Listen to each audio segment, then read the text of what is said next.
The following is a Comfortably Zoned Radio Network production. Hello and welcome to this week's show of Weighted Donuts. I'm Wayne Unger. And today we have returning Dave Jordan. Dave, good morning and welcome. How are you? Good morning, Wayne. Nice to be here. Good. So, as what's always on my mind and Dave's mind is baseball. So, there were some headlines this morning. Since we're both from New York, let's go right to the Mets. They signed Adrian Gonzalez. Yeah, it's a pretty interesting setup for in my view. I think it's. They got him for the league minimum. The Braves are picking up most of the $22 million that is owed to the first baseman for this year, and I think if you looked at it as almost a distressed investment, I think it's really perfect. I think that the Mets need somebody to sort of mentor their rookie first baseman Dominic Smith. Now, Smith is a big part of this situation and this transaction. I mean, last season for the Mets, he batted .198, but he hit 9 home runs in about 183 or so plate appearances. I mean, you give him 600 plate appearances, you're probably looking at 20, 25 home runs from him. Last year, he hit .330 at AAA Las Vegas. I would almost like to see what those numbers look like at AAA Syracuse, which is going to be the Mets' AAA affiliate this season. As you know, the numbers in Las Vegas tend to be inflated, specifically batters. And what's interesting, though, is that his home run rate actually increased when he got to the Mets. He had 16 home runs in Las Vegas in less than 500 plate appearances. He had 9 and 183 at the big league level. What I would like to see is Gonzalez play a mentor role to Smith. He's a fantastic fielding first baseman, 4-time Gold Glove winner, and even not. And I know sometimes the Gold Glove doesn't really indicate how great if you can believe that, how great somebody was in the field. But if you look at his sabermetric numbers, Gonzalez was a great first baseman. And if it was properly conveyed to him that the Mets need help getting Dom Smith up to speed,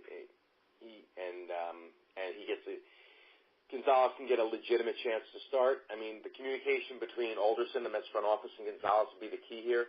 And I think it would do Smith very well to kind of work under Gonzalez. And even if I know they're both left-handed hitting first baseman, but if there's an odd mentor, what I call a mentor platoon that Smith could work under, I think that would help. I don't know if there's much more for him to learn at AAA, but we'll see. Well, I think it's a great signing for the Mets. And, and it's funny how we say a great signing, you signed a guy for the minimum salary, but, I mean, really it's like, when we're talking about, like, something like that, like, if they signed him for, like, a little over $500,000, but let's face it, that's chump change in, the scope of Major League Baseball payroll. And the other thing, Gonzalez in the past few years, while has had those, he's had some years with those reverse splits where he actually hit lefties pretty well. Mm-hmm. And and this is, you don't have room. Major League rosters don't have room for so-called mentor positions everywhere, but this is the perfect opportunity, for the Mets, for a so-called mentor position. And, bottom line is that they have nothing to lose. They have nothing to lose. So. Yeah, this is really and you're not going to do that for everybody. You're not going to do that for a guy who was, the 37th pick or the 25th pick. Dominic Smith was a first round. He was 11th overall pick in the 2013 amateur draft. So, I mean, there's some egos on the line here. They have to make sure that this kid works out, and they're going to try to do everything they can to make sure he works out. If he's a bust, it's on Sandy's watch as a draft pick that didn't work out, and one of their premier draft picks that they've had since he got here. So, or at least draft slots. So, there are other guys in that draft that they could have chosen, but they chose Dominic Smith, and so I think that's a situation that the Mets want to make sure that this kid works out. Now, what year was Smith was drafted in when? In 2013, and he was picked about 9 slots after Chris Bryant. Okay, so just to I'm looking now. I just pulled up the 2013 draft, and he was picked before Aaron Judge. He was picked before Aaron Judge, but to be fair, there isn't anybody in the first round that was, besides Aaron Judge, that was picked after him that has made any type of impact. And you could say that the White Sox shortstop Tim Anderson's had a couple decent years, or he's performed a little bit. They've gotten value out of him, But it's really early to make that determination in the draft. You're right about that. Yeah. So, but now there was another not a signing, but there was a trade, Garrett Cole. And it's so funny you bring up, we're talking about the June the June 2013 draft, because the Pirates had traded one of the guys who was drafted then, Colin Moran, and somebody they actually received from the Marlins, and that was the Houston Astros traded him. But yeah, that's a crazy trade, Garrett Cole. Yeah, but a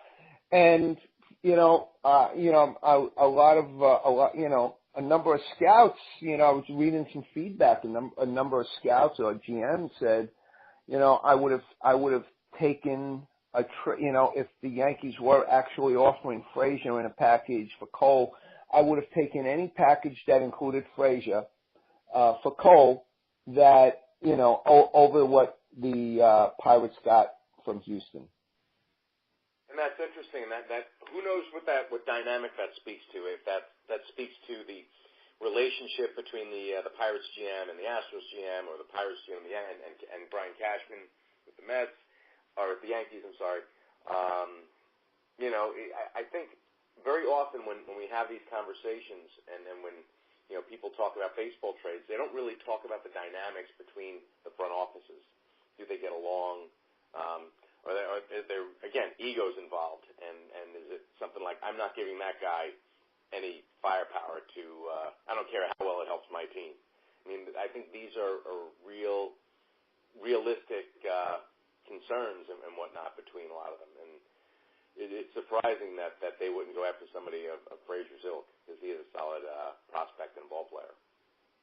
Yeah, well, you know what? But the Yankees and the Pirates do have a recent history. There was Ivan Nova. Mm-hmm. There was Francisco Cervelli, I believe, for Justin Wilson. So, unless, so the dynamic, there was, from what I understand, there was a decent, trading relationship between the two. Who knows what went down now? This morning, of course, as a result of this trade, I'm reading that, and I consider it pure speculation. John Harper of the Daily News is now back on the Yu Darvish thing to the Yankees, and lots of stuff that he writes, I refer to, John on the car phone. So I don't see that happen, and I personally, I think the Yankees would be okay going into the season with their 5, with Chance Adams and Justice Sheffield waiting in the wings. And I think what's really important for the Yankees this year is they need to I think they need to have a veteran play either second or third and only go with one rookie in the infield, preferably Torres. I think he's a little more defensively advanced than Andujar.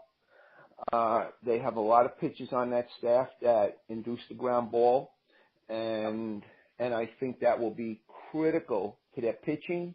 And they can go, go the way of Earl Weaver's Orioles by bringing a young starter up and letting him do spot starting, mop up role. That's how that's how the great Orioles staffs of the 60s and 70s were brought along. It wasn't about innings limits, promoting the hype and then like bringing them in and okay, there it is, here's your job. It was about bringing them along slowly. Yeah. Well, I definitely think there's a lot to that nowadays, and then they try to do what they can with pitchers to bring them along so slowly because these kids are just, and it goes back, and I think we even discussed this last year, that these kids are playing so much and practicing and not even playing, they're throwing so much more than kids did 20, 30 years ago. And most bodies have a cap on the number of pitches their arm can throw. And science has been able to figure out what that cap is, and that cap's probably is most likely different for every single pitcher, but I think every pitcher has a cap. And when you're having your child practice and work out all year round without any rest, that's going to cause a problem. That's why they have to dedicate so much time with these pitchers. I do think the Yankees, it was so funny that you brought up the Baltimore Orioles because I was thinking from the mindset of fielding. Get a second baseman in there who's just going to you have Aaron Judge and Giancarlo Stanton now. You don't need a second baseman that hits 300 and drives in 80 guys. You need a second baseman who's, the best fielder in the league if you can find him. No, like I say, either at second or third. I think Torres is clearly the more advanced fielder than Andujar, and I certainly get it that they want to stay under the luxury tax. I think in a perfect world they can they bring back Todd Frazier. In a perfect world, we'll have to see. The whole free agent market is it's moving slow. It's kind of like every day, you look to see if there's any kind of trade rumors, any kind of signings, any kind of hot stove movement. And it's like, and it's like it's beat the dead horse day over and over again. And you look at Todd Frazier, he's almost like a poor man's. Maybe not even a poor man's, but he's a little less productive than a Jay Bruce, and. If he can, he brings a capable glove at third base, and he's a little better than average at third base. The Yankees should just get him locked in. He batted .227 or whatever it was, or .222 in his small time with the Yankees last season. But he had a decent on base percentage, and his walks weren't terrible. He had 83 walks for the season. That's pretty good. I would definitely, if I were the Yankees, I would do what I can, just lock the guy down. And, I don't know. I think he's a much better fit for the Yankees than for the Mets, is what I'm saying. Probably is. He's a good fit for the Mets, too. The Mets, and I've said this many times, the Mets have hamstrung themselves for the last 2 years. They're kind of like in a bad spot where they have to wait and see. They have to wait for David Wright, and I think that's really hurt them the last 2 years because they're working. Even though they're way under the luxury tax threshold, they have their own self-imposed salary cap, so to speak, and David Wright is a big hindrance there, and I don't think he's ever coming back. I really don't. So, but the thing is, when he doesn't play, they have an insurance policy on his contract. I believe they get something like 75% of his salary back, which I think any other team would kill for that. So I think that they need to move on. They need to move on at third base. If by some miracle David Wright comes back and can be 80% of the David Wright he used to be, then it's okay. It's a luxury I think they can live with if they sign another third baseman or trade for one. Yeah. And you almost wanted to hear that Wright is not only working out, but he's trying to figure things in terms of maybe I should move to first base. Maybe you want to hear that he's thinking about first base or whatever it is. But I don't know if he's coming back. It doesn't really sound like you haven't heard anything. You would like to read an article on a slow news day in the Post, but that Wright is doing something in Florida and whatever. We haven't seen any of that, so that's not a good sign. No, not at all. Not at all. I mean, and actually, the only news you ever get is that there's a setback. Yep. Yeah. So, and Addison Reed. Yeah. Yeah. That's an interesting one too. I mean, the Mets also, they lost out on him. He signed with the Twins this weekend, 2 years, $17 million contract. There were some reports that there are 3-year offers on the table, but, Yahoo's Jeff Passan reported that Reed wanted to join a team in the Midwest. It's interesting when players actually make choices based on family-related situations that are real. Not like, Mike Hampton saying the schools were better in Colorado, and it had nothing to do with the $120 million contract. That's why he left New York. But from what I understand, what I've read, is that apparently Reed's wife is from the Midwest, and he wanted to be closer to his home base. That's nice to see. What won't be nice to see is when the Twins falter in mid-season 2018 and trade him to the Angels for the stretch drive. Yeah.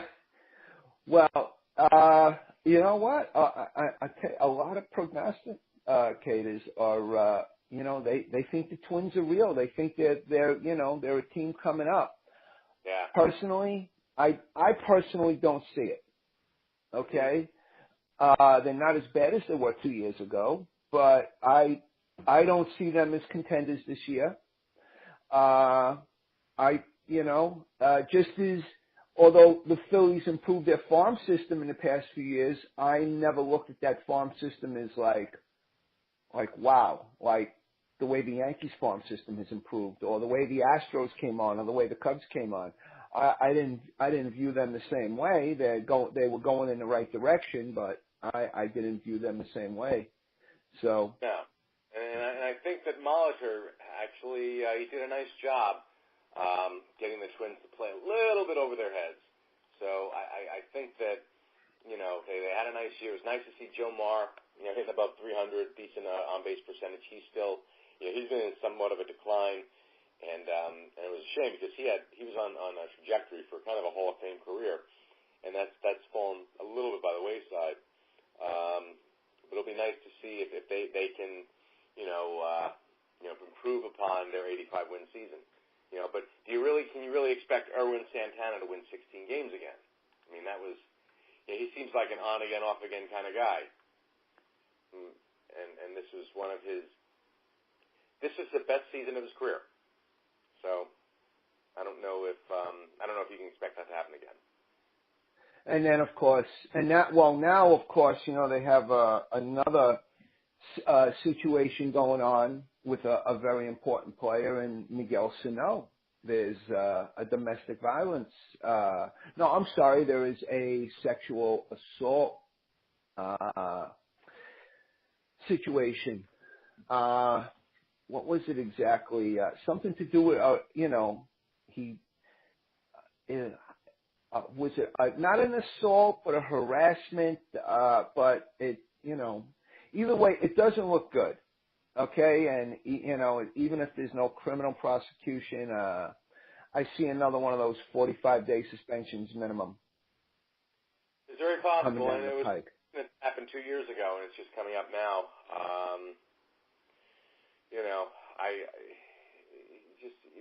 When you're in this when you're at this point in life, when you're kind of a celebrity and any kind of celebrity, and it's just basically you have to remember that sort of the red light's always on, and you have to be acting as such wherever you are, and you can't be getting into a physical altercation in an Apple store. That's just being stupid. No, this was not. This had more to do with. It wasn't he supposedly there was like an autograph session, and he dragged this. He grabbed her by the hand and like pulled this female.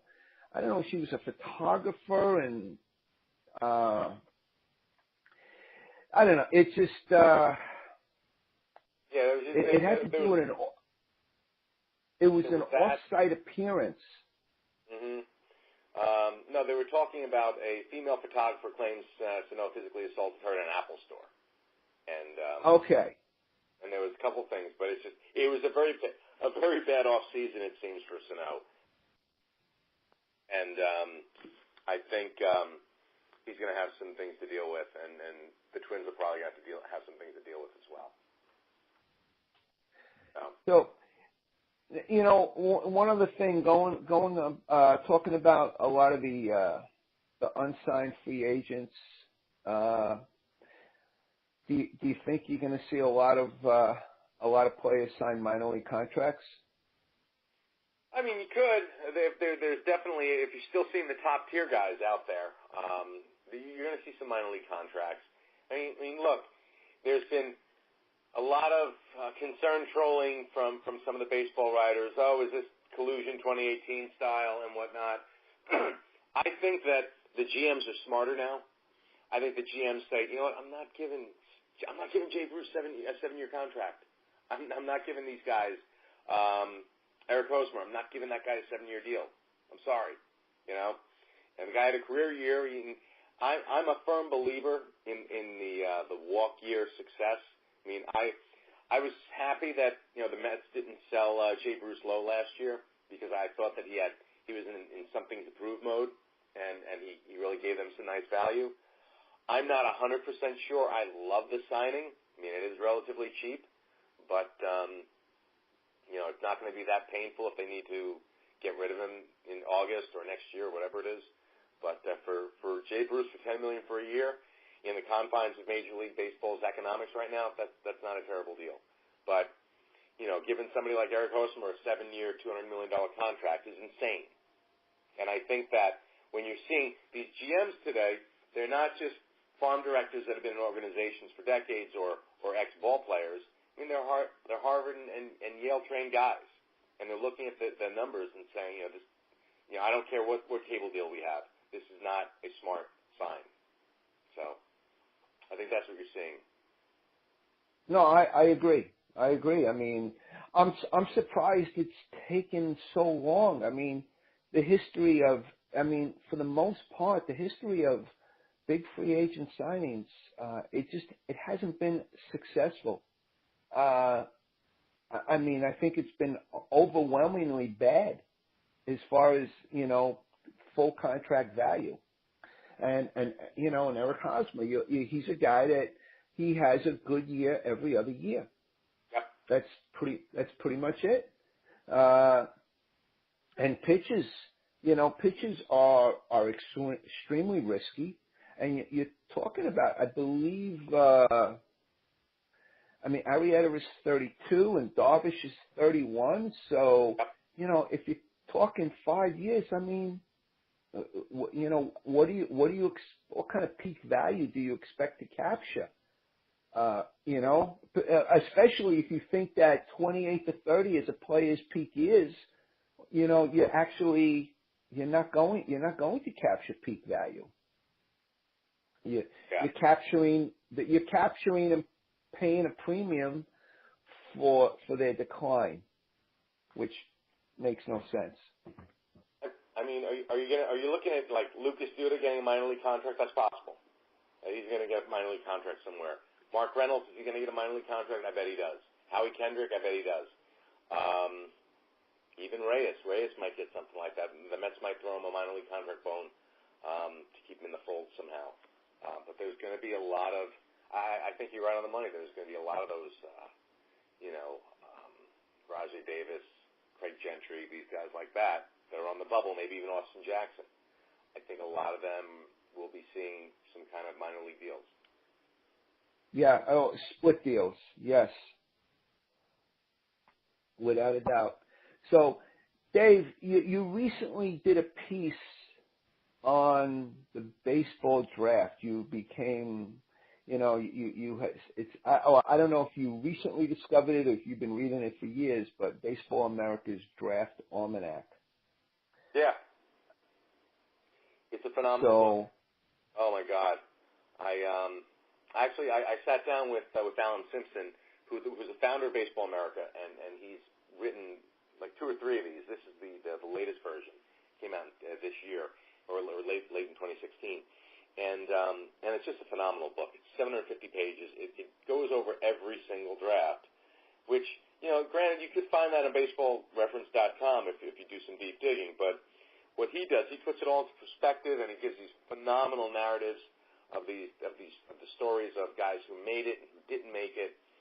And I almost want to try to quantify the batting averages of every great and the ERAs of every great prospect, and see how they fare, to see if there is some kind of baseline. I mean, there probably isn't, but the ideas that you get from the book are absolutely endless, and it's become my favorite book of the year right now. That along with Jay Jaffe's Cooperstown Case book are the 2 kind of baseball reference books I've been goofing around with this year. So I love them both very dearly. Well, a few years ago, I've been reading Baseball America since I think like 1985. And a few years ago, Baseball America, they actually did a study, and the fact of the matter is the better players are drafted in the first 3 rounds. Mm-hmm. Oh yeah, definitely. I mean, the case is made. As many first round busts as there have been, the bottom line is that the cream comes from the first 3 rounds. Mm-hmm. Yeah. So. But, it's not even like the point of what we were doing here was not so much the rounds, but the slot. And, the Boston Red Sox always, because they've had very decent seasons, they always tend to have late picks in a round. Like, if there's 31 slots in a round, the Red Sox are generally past the middle point. And as on average, since 1965 when the draft began, the Red Sox have had the second worst draft slot for the average draft, and they've gained the most value from those picks, which is the interesting point. The Yankees have had the worst, as you can imagine, the worst draft slot on average, and the value that they've gotten from the draft tends to be like middle of the pack. So I'm surprised it's even that much, because as a Yankee fan, it's my perception that they've done a little better in recent years, but it's been my perception that the Yankees have had horrendous drafts over the years. Yeah, I mean, actually, Cashman's done okay with a couple drafts. I mean, 2006, he had the amazing pitcher draft where he got Ian Kennedy and Java and Betances and a few other guys. But he hit the best haul that they've had in terms of a draft in quite some time. So they did really well in 2006. He also did well in 2005. He brought in a couple good people as well. Cashman's done all right. Not amazing, and historically, the Yankees haven't always been fantastic. Gene Michael had a pretty amazing draft. Cedric Callis had a great draft in 79 when he got Don Mattingly and Otis Nixon and a couple other folks. But yeah, the Major League Amateur draft has not been where the Yankees have shown. Not at all. And the Mets as well. They've had the Mets as well. So I'm just thinking back to the hype and But you know what? I wonder how much of it. The Mets, they haven't done great. They haven't done all that great under Manaea or Sandy or even Steve Phillips. And Steve Phillips' greatest claim to fame was that he got David Wright. That was his best draft pick. But they've always been at a decent slot. The best pick, probably the best draft picker for the Mets of all time has got to be Frank Cashin in the 80s. They had some really tremendous picks. And the problem was they didn't sign them all. Like the Mets had drafted Roger Clemens, did not sign him. They drafted third baseman Matt Williams, the guy who starred for the Giants and D-backs, didn't sign him. They came close to drafting Mark McGwire, but they couldn't come to an agreement. They didn't sign him. And in '82, the Mets drafted, it was incredible. They drafted Gooden, Floyd Youmans, Roger McDowell, and Randy Myers, and they also drafted Rafael Palmeiro, but couldn't sign him. So they had a great eye for talent, but they really didn't always close the deal, so to speak. Right, and Youmans, although some people might say, who's Youmans? But Youmans was a key piece to getting Gary Carter, along with Hubie Brooks. He really was, and he was a fireballer. And with the Expos, he struck out 200 guys in a season before he ran into some issues, and which is a shame because he had a very lively arm.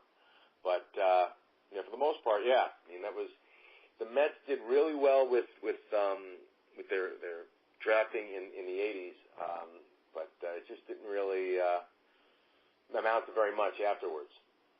But yeah, Frank Cashin also drafted Eddie Murray and Mike Flanagan in the same draft class when he was with Baltimore.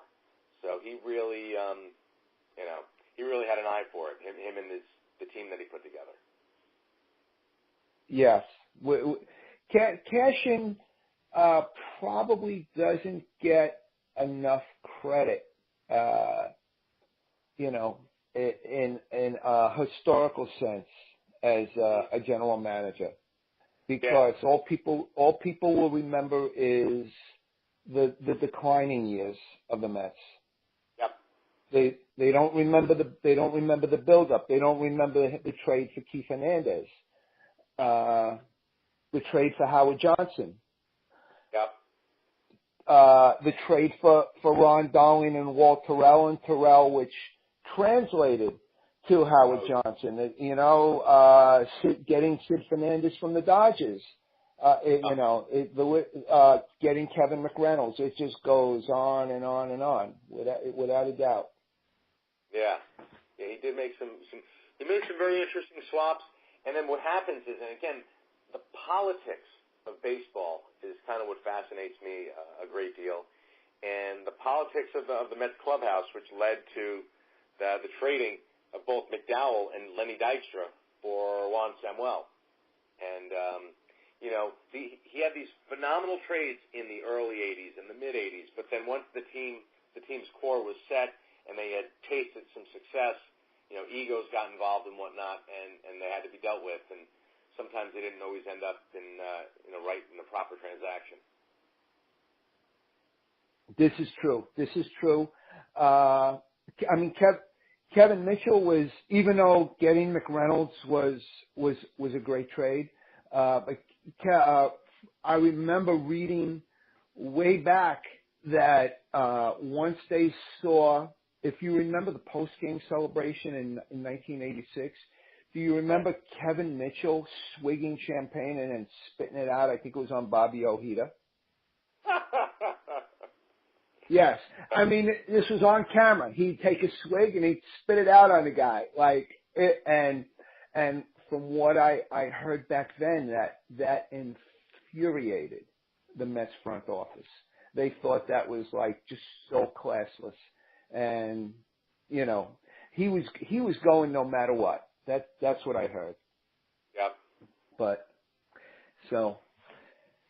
well, Dave, I'm not going to keep you any longer. It's Sunday. You got kids. Yeah. I got kids. I always enjoy sitting down and talking some ball on a Sunday morning. There's nothing better than that. So thank you so much for. Yeah, I agree, and I appreciate you coming on, and I love what you bring to the show. I really do. That's why, that's why I asked you back. So, and you know what? And spring training is right around the corner. Oh yeah. I actually just grabbed a couple of tickets. I'm gonna. Speaking of the Twins, I'm gonna see the Twins playing the Yankees in Tampa in March. Fun. I will be going down to Port St. Lucie, and I hope to be doing a few others. I'm an hour from Lakeland, so you got the Tigers there. So I hope to be taking advantage of my Florida location this year. Oh, that's very good. That's very good. You should track down Golenbach. He's always good for conversation, and he's. I actually went to a game in Tampa. Wow, it was actually 2 seasons ago, and I spoke to Peter. He told me where he was sitting, but where he sits, it was like mobbed. They didn't want to step over people, Yeah. so he believe it or not, Peter sits like in like he doesn't have like field box seats. Oh, he's not up upper deck, but it's high. Yeah, but and like it was just like there was just too many people there, and I just, like I say, didn't want to step over them. But and I have to say something, the Trop gets people always rag on the Trop. I'm like, I went there, and to me it wasn't so bad. First of all, I could watch baseball anywhere. Number one. Mm-hmm. Yeah. And number 2, listen, if it's 95 degrees out and the sun is beating down on you, I tell you what, I think I kind of appreciate, a roof and air conditioning. That's number 1. And number 2, we bought tickets the afternoon of the game. We were 9 rows behind the Rays dugout, and the tickets were $35 each. Wow. Yeah, I went to a game 3 years ago, and the parking situation's not that bad. It's pretty accessible to the park and the stadium. Food choices could have been better. I mean, it wasn't my best ballpark dining experience, but I didn't mind it so much. Yeah, we didn't eat in the park. We ate outside the park, and we parked. Actually, a lot of the restaurants there will have parking as well. So we didn't park in by the Rays lot. So it was we walked a couple of blocks, but it was easier to break away. Once you were leaving, and so it was, like I say, it was good. And you know what? Once the ball game starts, you're not sitting there thinking to yourself, "Oh man, I'm indoors." No, there's a ball game going on, and that's where the focus goes. So, but anyway, listen, enjoy your Sunday, and I'll speak to you soon. Take care now. Have a wonderful weekend. Thank you. You too. Bye bye. And that wraps up this week's show, folks. I hope you enjoyed it, and we'll be back next week. And spring training is just around the corner.